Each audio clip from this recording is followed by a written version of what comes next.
Damos comienzo a un nuevo programa.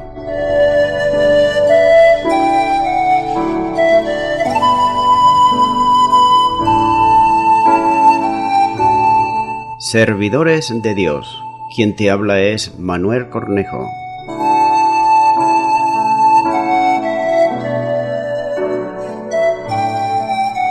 Este es un programa que está respaldado por la Iglesia Evangélica Misión Evangélica de Cataluña.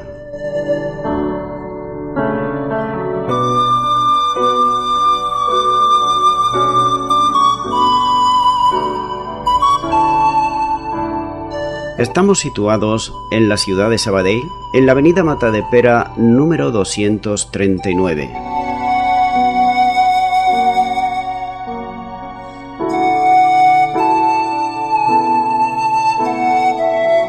Antes de dar introducción a la palabra de Dios, estaremos poniendo una alabanza.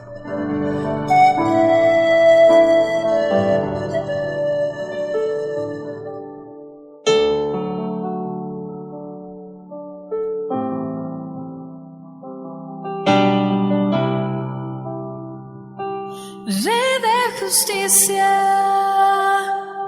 Rey de verdad, Rey de salvación, Rey de salvación. Yo quiero subir al monte de Sión, contigo habitar por la eternidad. Tú abriste el camino que lleva hacia el Padre, entregaste tu vida, derramaste tu sangre. Rey de justicia, Rey de verdad, Rey de salvación, Rey de salvación. Marcaste la historia con tu salvación, quitando el pecado que nos separó. Y abriste el camino que lleva hacia el Padre, entregaste tu vida, derramaste tu sangre. Rey de justicia, Rey de verdad, Rey de salvación, Rey de salvación, Rey de justicia.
Bienvenido al programa Servidores de Dios. En este día estaré compartiendo la palabra de Dios y será en Hebreos capítulo 1 y versículo 9 donde dice la palabra de Dios. Has amado la justicia y has aborrecido la maldad, por lo cual te ungió Dios, el Dios tuyo, con óleo de alegría más que a tus compañeros. Como expuse en el anterior programa, los versículos 8 y 9 están tomados del Salmo 45, versículos 6 y 7, de donde dice: Tu trono, oh Dios, es eterno y para siempre, cetro de justicia el cetro de tu reino. Has amado la justicia y has aborrecido la maldad, por tanto te ungió Dios, el Dios tuyo. Este no es el único lugar del Antiguo Testamento donde se le habla a un rey, especialmente de la línea davídica, es decir, de David. Pero para los poetas y profetas hebreos, un príncipe de la casa de David era el vicerregente de Dios de Israel, ya que pertenecía a una dinastía a la cual Dios le había hecho promesas especiales como nunca antes, relacionadas con el cumplimiento de sus propósitos hacia el mundo. Además de esto, lo que solo era la parcialidad cierto acerca de cualquiera de los reyes históricos de la línea de David, y hasta el mismo David se vería realizado en su plenitud cuando aquel hijo de David apareciera. En él todas las promesas e ideales asociados con esa dinastía tomarían cuerpo y serían una realidad. Y ahora por fin, el Mesías había aparecido, es decir, Jesucristo, el Hijo de Dios, en un sentido más completo de lo que era posible para David o cualquiera de sus sucesores de los tiempos antiguos.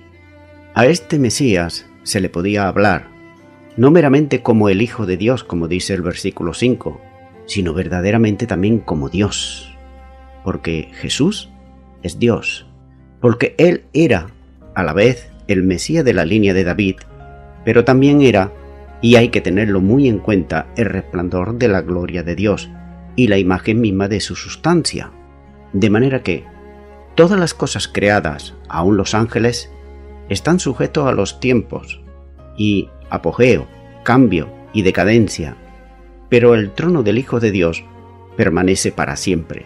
Suyo es el reino que no ha de conocer fin. Suyo también es el único reino caracterizado por la perfecta justicia de Dios, el derecho y la justicia que son el fundamento del trono de Dios. Salmo 89, versículo 14 dice: Justicia y juicio son el cimiento de tu trono, misericordia y verdad van delante de tu trono. Son también el fundamento del trono del Mesías, cuando nos dice en Isaías capítulo 11 y versículo 5: Será la justicia cinto de sus lomos y la fidelidad ceñidor de su cintura. Es decir, que el Mesías está dedicado personalmente a aquellos principios de equidad y de justicia que deben mantener como prerrogativas real suya. Su ungimiento, como dice, con óleo de alegría, se refiere no tanto a su presentación oficial como Mesías, cuando en Hechos capítulo 10 versículo 38 nos dice: Dios ungió con el Espíritu Santo y con poder a Jesús de Nazaret. Y también el Evangelio de Lucas capítulo 4 versículo 18 nos está diciendo ahí: El Espíritu del Señor está sobre mí, por cuanto me ha ungido para dar buenas nuevas a los pobres. Me ha enviado a sanar a los quebrantados de corazón, a pregonar libertad a los cautivos y vista a los ciegos, a poner en libertad a los oprimidos, a predicar el año agradable del Señor. Estos pasajes que el Señor Jesús dijo en la sinagoga están referidos a Isaías capítulo 61 y versículo 1. Como al gozo con que Dios le ha bendecido como reconocimiento de su reivindicación de la justicia divina, que es también mencionado en Hebreos 12:3, la exposición óleo de gozo, como dice Isaías 61:3, a ordenar que a los afligidos de Sión se le dé la gloria en lugar de ceniza, óleo de gozo en lugar de luto, manto de alegría en lugar de espíritu de angustiado, y serán llamados árboles de justicia, plantío de Jehová para la gloria suya. La expresión hebrea es la misma que se emplea en el Salmo 45 y versículo 7, donde dice: Has amado la justicia y aborrecido la maldad, por tanto te ungió Dios, el Dios tuyo. Aquí está hablando de unos compañeros. Pero, ¿quiénes son los compañeros del Mesías? ¿Son meros acompañantes, cuyo gozo ha sido sobrepasado por el de él? Con referencia a un rey de la línea de David, podría haber reyes de las naciones vecinas o miembros de su propia familia o incluso de la corte. En el contexto presente, sin embargo, el término debe tenerse un significado especial, ya que digamos que nuestro escritor a los hebreos simplemente ha dejado correr la cita sin asignar ningún significado particular a las palabras finales, lo que es improbable. Por otro lado, no puede referirse a los ángeles. Se insiste tanto en su inferioridad con respecto al Hijo que difícilmente podría haber sido descrito como sus compañeros. Es más probable que las referencias sean, como nos dice también Hebreos 2:10, a los muchos hijos, porque convenía que aquel por cuya causa son todas las cosas y por quien todas las cosas subsisten, que habiendo de llevar muchos hijos a la gloria, perfeccionase por aflicciones al autor de la salvación de ellos. De manera que encontramos aquí que a quienes el Hijo, el primogénito, no se avergüenza de llamarles hermanos. Hebreos 12:11 sigue diciendo: porque el que santifica y los que son santificados, de uno son todos, por lo cual no se avergüenza de llamarlos hermanos. Y que son designados también en Hebreos 3:14, como la palabra griega que se llama metokoi, del Mesías. Es la misma palabra griega que se traduce como compañeros. De manera que Hebreos 3:14 dice: porque somos hechura participante, es decir, compañeros de Cristo, con tal que retengamos firme hasta el fin nuestra confianza del principio. Su gozo es grande debido a su compañerismo con Él, pero ¿sabes el resultado? El resultado que de Él es aún mayor gozo, es decir, de Jesucristo, el Mesías. Continúo ahora con el versículo 10 de Hebreos capítulo 1, donde dice: y tú, oh Señor, en el principio fundaste la tierra y los cielos, son obras de tus manos. La sexta cita que se hace del Antiguo Testamento y concretamente del libro de los Salmos, donde dice el Salmo 102, versículos 25 y 26. Desde el principio tú fundaste la tierra, y los cielos son obras de tus manos. Ellos perecerán, mas tú permanecerás, y todos ellos como una vestidura se envejecerán, como un vestido lo mudarás, y serán mudados. Jehová escucha mi oración, que es el Salmo 102. Esta cita sirve para el contraste que hay entre el Hijo de Dios y los ángeles.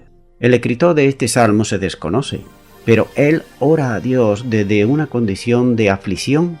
Sin duda alguna, las citas que incorpora del escritor de Hebreos están dirigidas a Dios, a quien trata como el creador de todas las cosas. Por esa misma razón las aplica al Hijo, ya que anteriormente lo presentó como el creador de todas las cosas. Como dice Hebreos 1:2, en estos postreros días nos has hablado por el Hijo, a quien constituyó heredero de todo y por quien asimismo hizo el universo.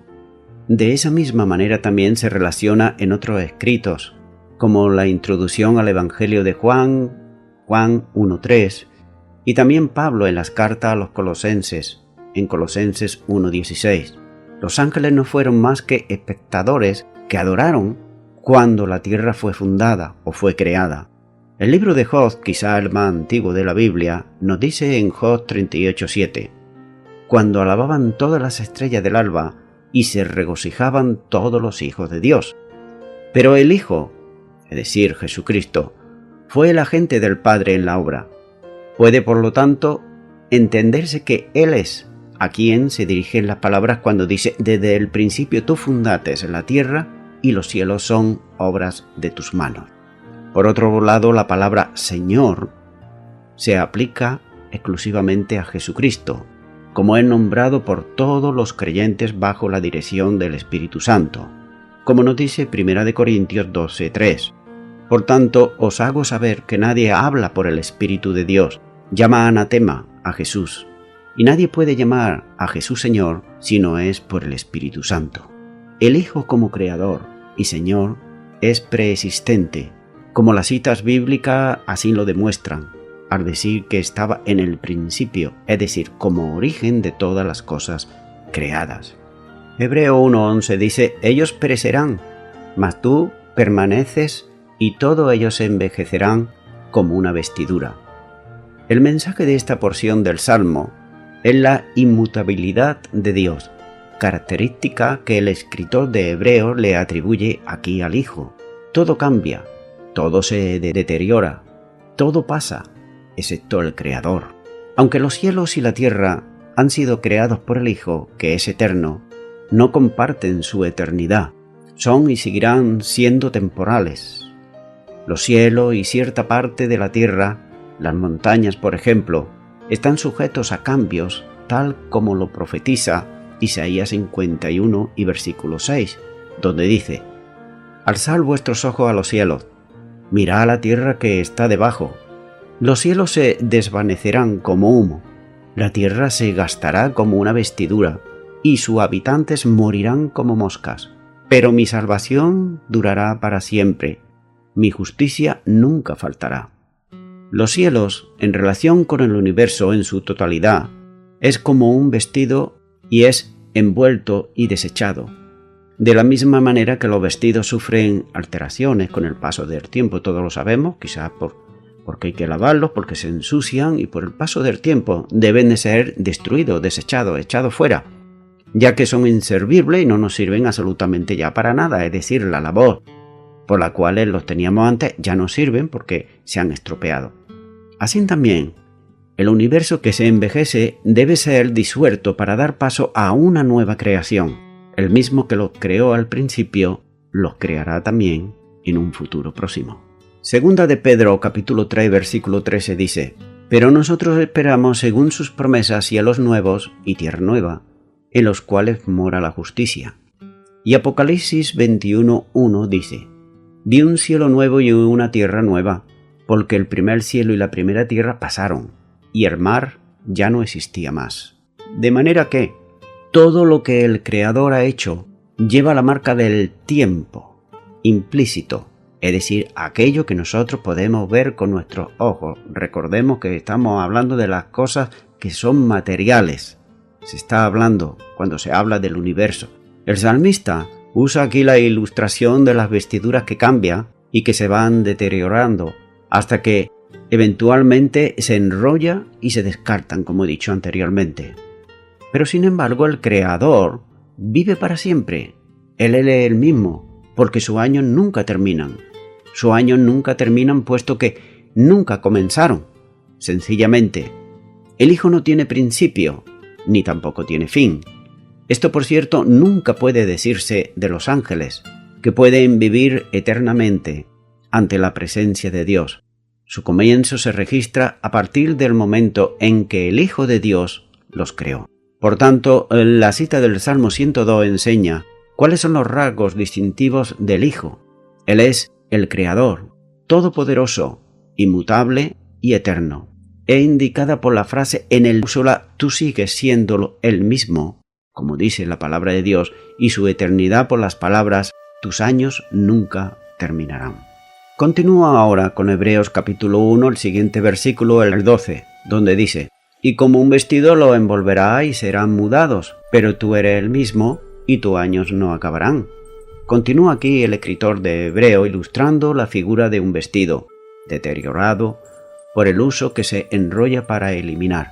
Hay que tener en cuenta, el profeta Isaías dice en Isaías 34:4: y todo el ejército de los cielos se disolverá, y se enrollarán los cielos como un libro, y caerá todo su ejército, como se cae la hoja de la parra, y como cae de la higuera.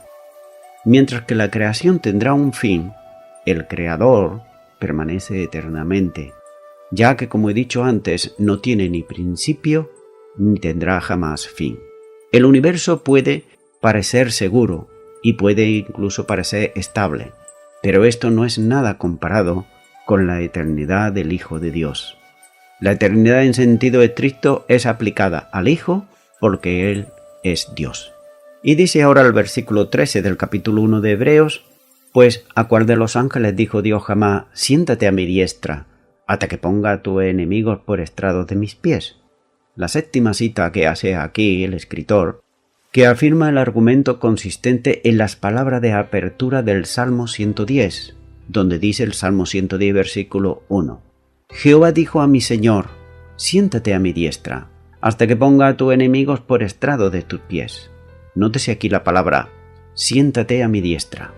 Ya se ha visto reflejado en las palabras del versículo 3, de este capítulo 1, donde se dice que el Hijo de Dios se sentó a la diestra de la majestad en las alturas. Ahora se le cita expresamente como la primera de estas 7 citas, donde dice, mi hijo eres tú, yo te he engendrado hoy. Se refiere a la entronización del rey y lleva consigo la promesa de la victoria sobre todos sus enemigos. Sea que el Salmo 110 fuera compuesto con el transformo de un evento en particular en la historia humana, en la monarquía hebrea, como la instalación de Salomón como rey, o tuviera su lugar en el culto nacional, también vemos en el Nuevo Testamento la interpretación uniformemente como mesiánico. Vemos también en el Nuevo Testamento como esta interpretación es mesiánica y la está aplicando explícitamente al Señor Jesús. Cuando Jesús preguntó ¿cómo podían los escribas de su época decir que el Mesías era el hijo de David, en tanto que las palabras iniciales del Salmo 110 lo aclamaban como Señor de David? La interpretación mesiánica del Salmo evidentemente era una base común para él y para ellos. Como nos dice en Marcos 12:35, enseñando Jesús en el templo decía, ¿cómo dicen los escribas que el Cristo es el hijo de David? Su interpretación mesiánica general constituye el trasfondo para la utilización de la predicación apostólica. Las palabras siéntate a mi diestra, que por consentimiento común estaban dirigidas al Mesías, eran reclamadas por los apóstoles, para que fueran consideradas como dirigidas al Señor Jesús, ya que su muerte y su resurrección habían demostrado verdaderamente que Él era el Mesías. Hechos capítulo 2, versículo 33 dice, así que, exaltado por la diestra de Dios y habiendo recibido del Padre la promesa del Espíritu Santo, ha derramado esto que vosotros veis y oís. Porque David nunca subió a los cielos, pero él mismo dice, dijo el Señor a mi Señor, siéntate a mi diestra, hasta que ponga a tus enemigos por estrados de tus pies. Nótese aquí esta referencia en el Nuevo Testamento. Más aún Jesús mismo, durante su juicio, había dicho que Él era aquel a quien estaban dirigidas estas palabras, al decir a sus jueces, al Sanedrín, que de allí en adelante verían al Hijo de Dios sentado a la diestra del poder de Dios. Esta declaración, condenada como blasfemia por el Sanedrín, fue sostenida por los apóstoles, como que había sido vindicada por el acto subyacente de Dios, por el acto subsecuente de Dios y la exaltación celestial de Cristo. Desde los días primitivos de la existencia de la Iglesia, ha formado parte de este lenguaje de la confesión cristiana. Para el escritor de Hebreos, sin embargo, la adjudicación de este salmo a Jesús tuvo implicaciones aún mayores, ya que además de tomar la declaración divina del versículo 13, donde dice siéntate a mi diestra, también tomó la declaración divina del versículo 4, tú eres sacerdote de Melquisedec. Y esto para un judaizante, oírlo que se estaba predicando, pues era ponerle de los nervios y hacer que fueran perseguidos los cristianos. Continúo ahora con Hebreos capítulo 1 versículo 14, donde dice, ¿no son todos espíritus ministradores enviados para servicio a favor de los que serán herederos de la salvación?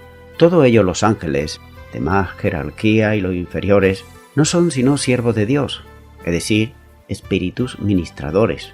Una frase que se hace eco del lenguaje en del Salmo 104 y versículo 4, donde dice, el que hace a los vientos sus mensajeros y a la flama de fuego sus ministros. Y no puede compararse con el Hijo. Aún más notable es que su servicio se lleva a cabo para beneficio de una clase de seres favorecidos, es decir, los herederos de la salvación. Son una clase de seres, como he dicho, favorecidos porque hemos depositado nuestra fe en el Hijo de Dios, en Jesucristo, que es el autor y el consumador de la fe. Y hemos experimentado lo que se llama, bíblicamente, el nuevo nacimiento. El hecho de que seamos los beneficiarios del ministerio angélico puede muy bien deberse a su estrecha asociación, o más bien, a una comunión continuada con el Hijo de Dios, por medio de quien son llevados a la gloria sus hijos. De manera que aquí hay dos cosas que son fundamentales. Una de ellas es que somos beneficiarios de las bendiciones de Dios cuando tenemos una comunión íntima con el Hijo de Dios y vivimos conforme a su voluntad que está explícita en su palabra. Es más, Él le dijo a sus discípulos: vosotros sois mis amigos si hacéis lo que yo os digo. De manera que no podemos hacer lo que nosotros queramos. Otra de las cosas que hay también en este versículo y se usa muy mal es cuando se oyen, por ejemplo, oraciones que dicen: Señor, envía ángeles que guarden, Señor, envía ángeles que estén alrededor de mi casa, envía ángeles que estén a mi alrededor, Señor, envía... No hay ni una oración que apoye esto. Por tanto, hacer una oración, Señor, envía ángeles, es una oración antibíblica, porque no está puesto en la palabra de Dios. Dios envía ángeles cuando hace falta y no tenemos por qué decírselo. Él ya lo hace. De manera que hacer esa clase de oraciones no son bíblicas. La podrá hacer quien quiera, pero no es bíblico. Vemos que estos ángeles son seres claramente diferentes de los que gobiernan el mundo, es decir, de los espíritus malignos, o de otra manera, si lo podemos llamar de otra manera, como así se llaman, de los demonios, de los ángeles que se rebelaron en contra de Dios. Cuando se está haciendo referencia a esta clase de ángeles, son diferentes a los ángeles, podemos así llamarle ángeles de Dios y ángeles de Satanás, que son los demonios.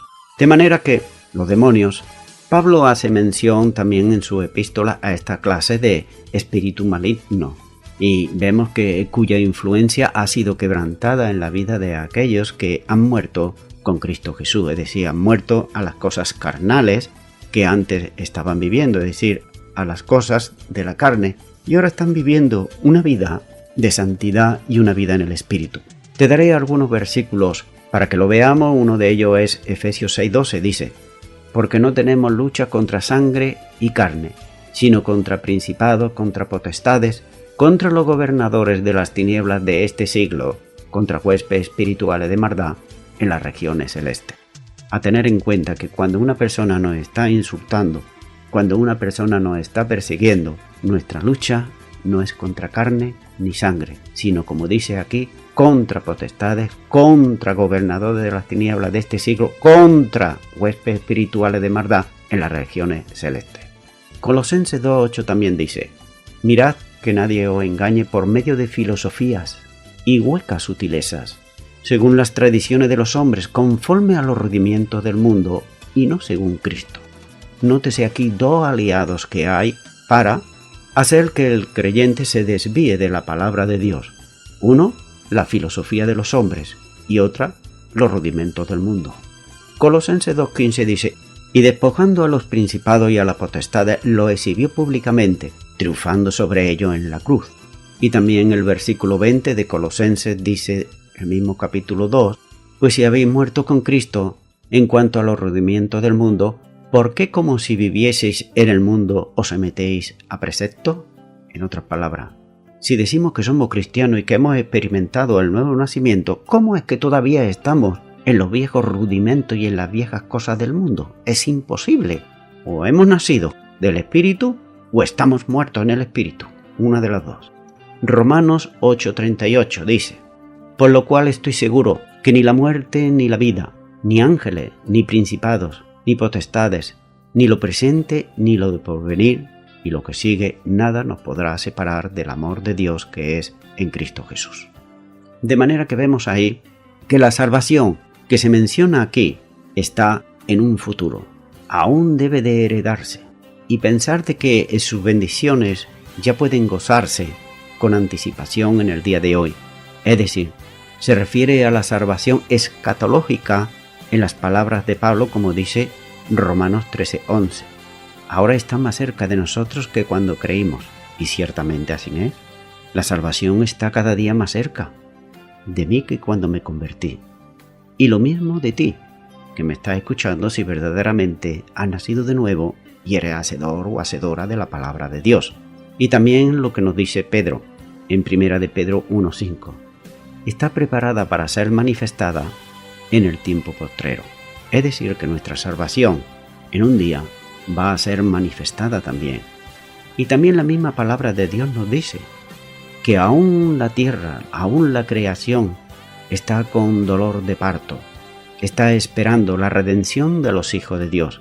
Y aún esos mismos ángeles están, como nos dice la palabra de Dios, como se suele decir humanamente, como de puntillas, mirando cuando llegará ese día glorioso. El escritor de Hebreos no necesitaba explicar a sus lectores lo que quiere decir esta salvación, porque ellos la entendían muy bien. El término y su significado ya eran familiares para ellos. Por eso es que, pese a las persecuciones, ellos perseveraban, aunque algunos estaban en riesgo de apartarse. Pero también es cierto que muchos perseveraban, porque habían entendido y habían comprendido en quién habían creído. Lo que sí necesitaban entender estos hebreos a la cual va dirigida esta epístola es el terrible peligro que hay a que se tenga esta salvación y se tome a la ligereza. Es decir, que no se le dé la importancia que se le debe de dar, a que sigamos viviendo una vida como la vivíamos antes. No, el Señor nos ha llamado a santidad, porque sin santidad nadie verá al Señor. La preeminencia del Hijo de Dios sobre los ángeles ha sido, pues, asegurada y confirmada por el testimonio de las Escrituras, del Nuevo Testamento. Algunos de los pasajes del Antiguo Testamento se le aluden también, y especialmente el primero y el último, como dice el Salmo 2:7 y el Salmo 110:1.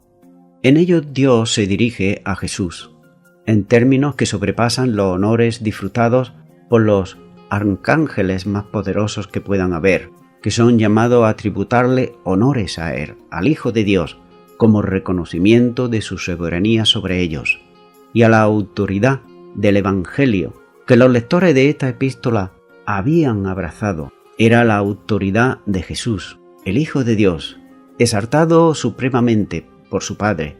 Como Dios no tuvo mensajero más grande que su Hijo, no tuvo tampoco otro mensaje más allá del Evangelio. De manera que el Evangelio no hay necesidad alguna de quitarle ni de ponerle absolutamente nada, porque el que esto haga se tendrá que atener a las consecuencias que le vendrán. Voy concluyendo ya con esto. Hemos visto en estos últimos versículos de este capítulo 1 la superioridad de Cristo sobre los ángeles.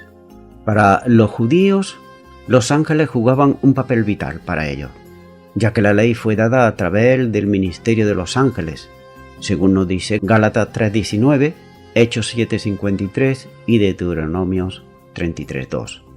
Si los judíos ponían atención a la ley dada por medio de los ángeles y manifestada también por Moisés, y nótese que Moisés era un ser humano y los otros eran servidores de Dios, como eran los ángeles, debían de prestar mayor atención al mensaje dado por Cristo, quien es mayor que los ángeles.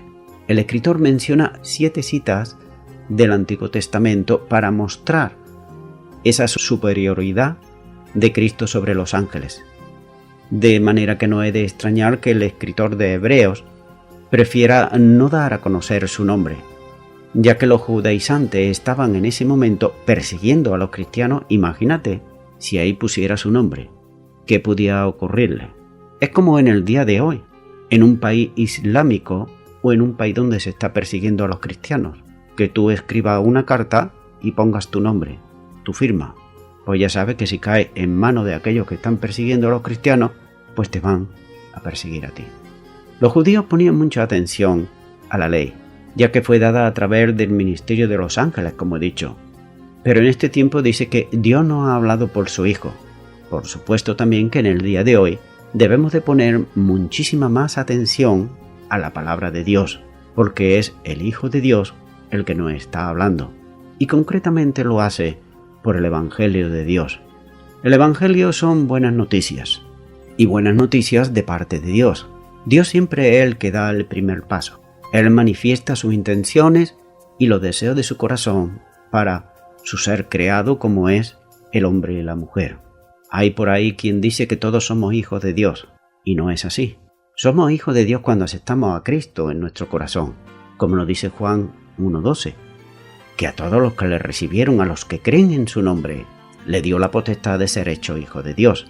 Por tanto, cuando nacemos somos simplemente criaturas de Dios.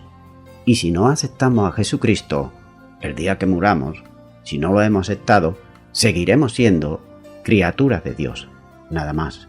Pero cuando aceptamos a Jesucristo en nuestro corazón como Señor y Salvador, por medio de la fe, pasamos a ser hijos de Dios.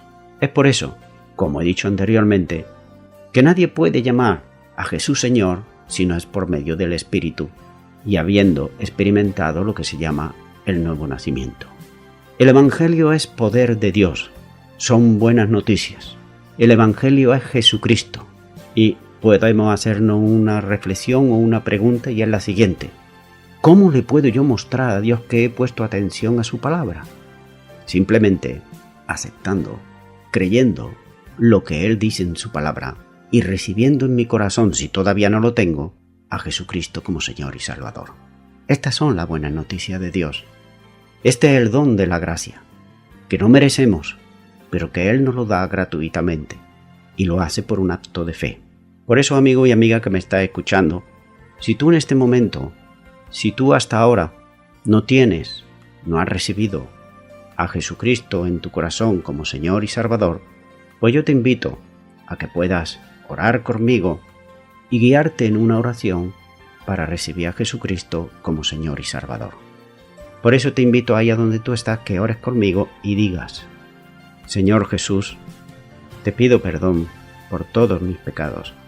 Me arrepiento de ellos. Y soy un hombre, una mujer, que al escuchar tu palabra me he dado cuenta de que debo de poner atención. No es el hombre el que me está hablando, eres tú a través del hombre. Por eso, yo ahora me arrepiento de todos mis pecados y te recibo en mi corazón como Señor y Salvador. Y te doy gracias en el nombre de Jesús. Amén. Bien, amigo y amiga, si tú has hecho esta oración de todo tu corazón, pues tú debes de experimentar ahora lo que la Biblia llama ese nuevo nacimiento. Pero también te animo a que puedas leer la palabra de Dios para poder conocer mejor al Hijo de Dios, a Jesucristo, para que puedas conocer mejor el Evangelio de Dios, para que puedas vivir una vida tal y como a Dios le agrada. También es bueno que leas los Evangelios y lo leas una y varias veces. Comienza por el Evangelio de Juan y también sería muy bueno que pudiese asistir a una iglesia cristiano-evangélica donde se predique la sana doctrina y la palabra de Dios. Y dicho esto, me estoy despidiendo de todos ustedes y será Dios mediante hasta el próximo programa. Que Dios os bendiga a todos.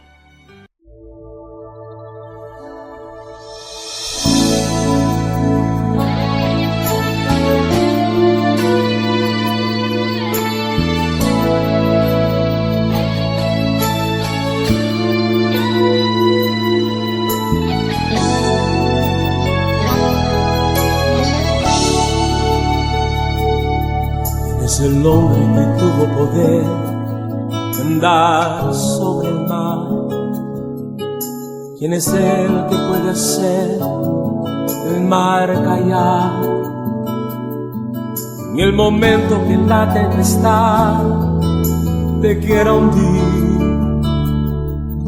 Él viene con toda autoridad y manda calma. ¿Quién es el hombre que tuvo poder de hacer a Israel caminar por entre las aguas del Mar Rojo? Es un camino en medio del mar para el pueblo de Israel pasar. Al otro lado, con sus pies secos, pudieron cantar el himno de victoria. Cuando no estés frente al mar y lo tengas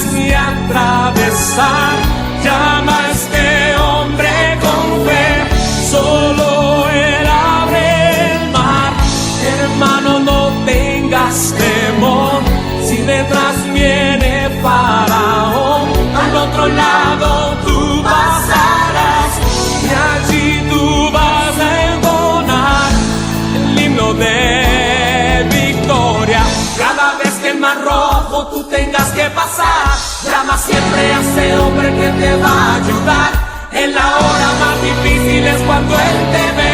Llama siempre a ese hombre que tiene poder. Si tú pasas por el fuego no te vas a quemar, y si pasas por las aguas no te ahogarás. Pasa como Israel que el mar atravesó, y en el nombre del Señor el himno de victoria del otro lado cantó. Y lo tengas que atravesar, llama a este hombre con fe, solo Él abre el mar. Hermano, no tengas temor, si detrás viene Faraón, al otro lado tú pasarás, y allí tú vas a entonar el himno de victoria. Cada vez que el mar rojo tú tengas que pasar, llama siempre a ese hombre que te va a ayudar. En la hora más difícil es cuando Él te ve. Llama siempre a ese hombre que tiene poder. Si tú pasas por el fuego no te vas a quemar, y si pasas por las aguas no te ahogarás. Pasa como Israel que el mar atravesó, y en el nombre del Señor el himno de victoria del otro lado cantó. El otro lado cantó.